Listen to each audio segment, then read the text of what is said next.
สถานที่แหล่งท่องเที่ยวทางธรรมชาติเป็นยังเนาะ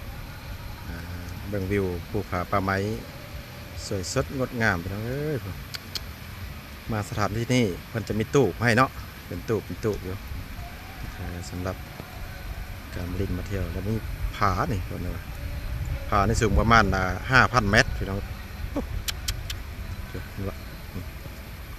สวยสดงดงามตามท้องเรื่องมันจะมีแหล่งท่องเที่ยวทางธรรมชาติเข้าไป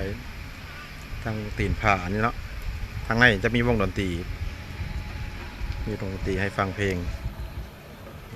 มาด้านนี้จะเป็นผากันพี่น้องธรรมชาติผาสูงเป็นผาโคโลนทางนี้ก็ผาอีกครับพี่น้องอ้อยมาทางนี้เลยแม่นงัวพี่น้องผมเสียวเสียวอยู่ครับนี่ของพี่น้องชาวบ้านชาวประชาชนบ้านเขาจุดแหล่งท่องเที่ยวเป็นที่น่าสนใจทางธรรมศาสตร์พี่น้องเด้อใครอยากมาเที่ยวกันมา